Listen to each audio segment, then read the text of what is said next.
Welcome back to Your Real Estate Voice with Barb Schlinker. I'm Richard Randall, and Barb is the host of the program, the weekly radio show that informs and educates you on how to buy or sell real estate with Barb Schlinker, the owner broker of Your Home Sold Guaranteed Realty. Now, Barb, many home sellers fear the inspection.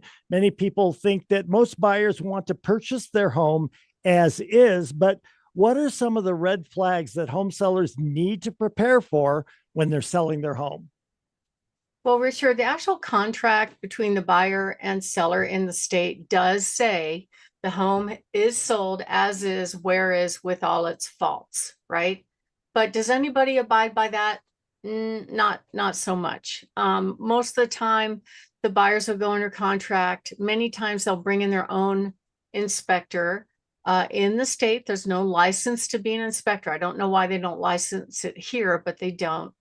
And the only thing they license is a radon test, but the rest of it, it's the Wild West. So to give you a little warm fuzzy, the inspectors, many of them get what's called an online certification.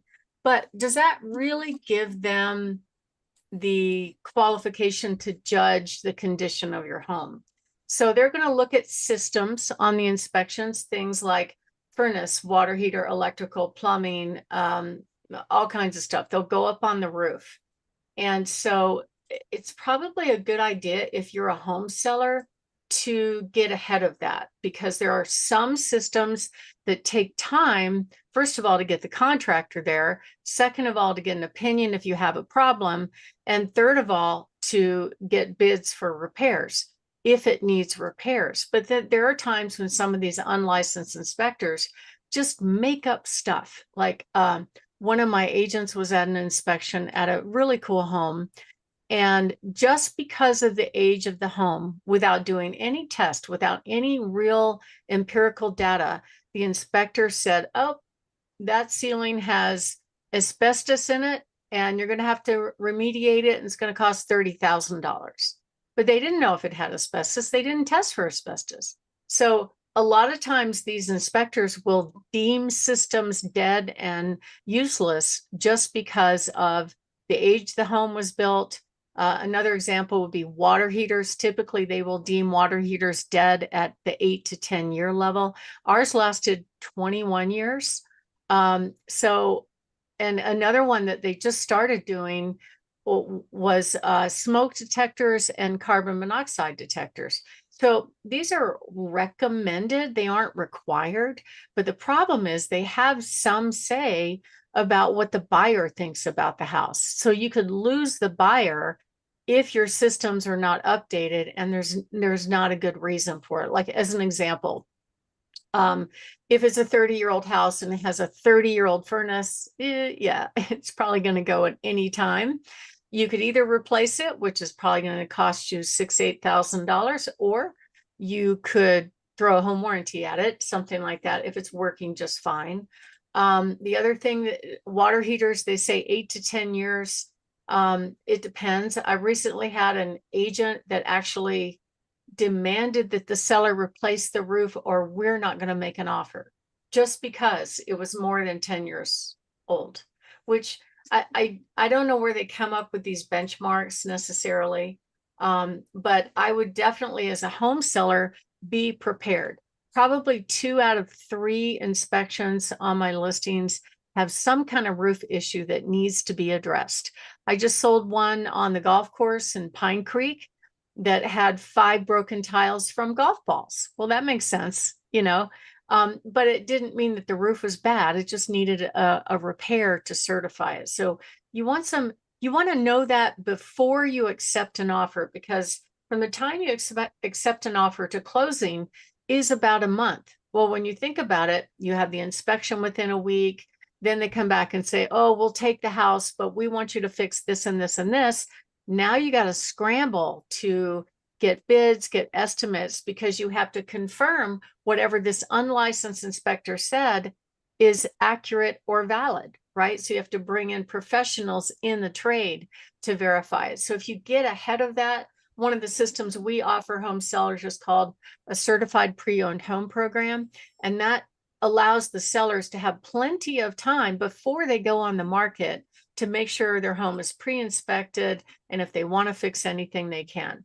I just did that for one of the homes that they discovered. They had a jacuzzi tub, and the jacuzzi tub, the switch to turn on the jets wasn't working. Well, it's actually, first of all, it's very hard to find anybody to fix that. So it was quite the challenge just to find that repair person. And then when they did, they had to pull the whole tub out of the tub deck in order to not just repair the switch, but also the pump, and then put it back in and recaulk it. So you don't want to do those kinds of things when you're weeks from moving, weeks from an appraiser, 1 week from an appraiser coming. It's just too much stuff going on at once. That's why we highly recommend getting ahead of it, especially things like furnace, water heater, roof, septic, and sewer line. A majority of people actually don't even do anything with their sewer line if they don't have backups in their sewer line. But I would say probably half of my sellers have problems that they need to address with their sewer line that they had no idea. I had one that was relatively, maybe 20-year-old house, and it has a sewer clean out, which is good. And first of all, I got into a cat fight with a real estate agent about whether or not we would allow the inspector to check the sewer line. Because I said, look, here's the thing. I've had too many problems with inspectors checking sewer lines and not really knowing what they're doing. As an example, I had one a couple of months ago where even though we told the agent to make sure that if you're going to check the sewer line, you bring in a plumber, they didn't do it. So right behind this bathroom in the basement, there actually was a sewer clean out where he could have gone through there to check the sewer line. But instead, he pulled the toilet without permission. He grabbed the silicone bath mat, put it under his knees so he's all comfortable. And then when he put the toilet back, he forgot to move the silicone bath mat. So it was stuck under the toilet. And then when we get the inspection objection, the objection is, well, the basement toilet is missing. And the seller looked at that and he goes, oh, that's kind of weird because I think I used that toilet yesterday. And he goes down, he comes back up with this picture of this toilet with the bath mat stuck underneath it. So they're just not qualified to do it. So the next agent, I said, look, we're not, you need to bring a licensed plumber to do that. And she got all indignant and said, this is all, long text, term paper, cat fight going on late at night on a Friday night. And she's telling me, you can't tell me what to do. I can inspect anything I want. Meh, meh, meh. I said, I'm just saying, seller respectfully request if you're going to check the sewer line, you bring in a licensed plumber. So she did. Actually, she finally asked the buyer and he's like, yeah, I'm fine with that. So they brought in a licensed plumber. The first plumber came in, their bid to fix nothing wrong with the sewer line, but the clean out pipe was cracked. The landscaping moved it somehow. Their bid was $3,500. And they were talking about digging through the yard to find the other clean out, which wasn't even there. So we went and got another bid from another plumbing company. And he goes, yeah, well, the year that was built, we got an experienced plumber. He goes, they didn't have 2 clean outs in the yard. They just had one. And I can fix that for $600. So that saved her $3,000 right there. She was pretty happy about that.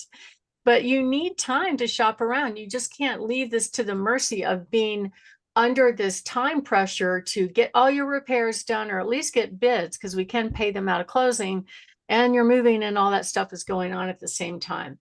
That's why I talk about inspections a lot, because it can derail it's the most likely thing that will derail your contract. Some of them are logical, some of them are not. Septic systems is another example that could be very expensive, and they take a lot of time to resolve what's going on. And of course, roofs, as always with the hail that's going on here, could be a problem. So we can help people do that with our certified pre-owned home program. We're going to talk about that in the next section of the segment. My name is Barb Schlinker. I'm the broker owner of Your Home Sold Guaranteed Realty and the host of this show, Your Real Estate Voice. And we're talking about how you avoid contract failures by getting ready for your inspection. And when we come back, we'll talk about the certified pre-owned home program. Richard?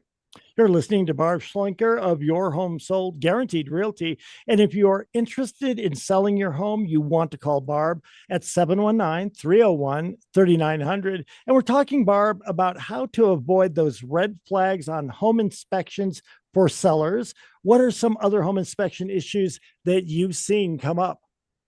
Well, occasionally, even in the appraisal process, there might be a request for repairs, especially if the buyer's getting a VA or an FHA loan. Those are a little bit more strict for house condition. And so the VA and FHA appraisers have to prove to the lenders that the home itself meets the loan guidelines. So occasionally, late in the process, they'll come back and go, oh, okay, the value's fine, but we can't sign off on this house. We won't lend on this house unless you've taken care of these things. The most common things I see that an appraiser will ask for are peeling paint on the outside, missing outlet covers. I just had one a month ago where the appraiser, the fence post was fractured and leaning, and the appraiser required that to be propped up. She didn't need to see proof. She just wanted a picture that it was propped up and she was good to go. Trip hazards in the yard, broken glass, missing any safety things, missing outlet covers, that kind of stuff, they might ask for. So that's part of what we do when we work with our home sellers, is help them get ready and prepare. So I will look at the home and go, all right, if you get a buyer that's getting these kind of loans, get ready, because these are some of the things that the appraiser may also ask for. Now, it doesn't say in the contract who has to fix it. It just says that the buyer has 3 days to tell the seller that these things were called out by an appraiser.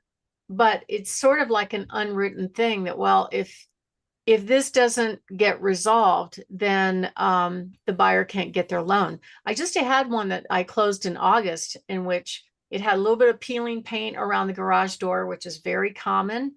The buyer went and fixed it, which was kind of cool. So it's a negotiable thing. A lot of people don't know that. Some agents are assuming, oh, no, you have to fix it just because the appraiser said, and it's a negotiable point.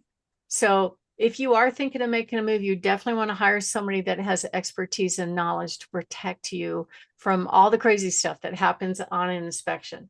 My name is Barb Schlinker. I'm the broker owner of Your Home Sold Guaranteed Realty. And if you are thinking of making a move, give us a call, 719-301-3900, or go to barbhasthebuyers.com. Richard? You're listening to Barb Schlinker of Your Home Sold Guaranteed Realty. If you're thinking of making a move, call Barb at 719 301 3900 or visit barbhasthebuyers.com. We'll take a short break. When we come back, we'll be discussing the 4 main factors that can impact your credit score. Stay tuned for that.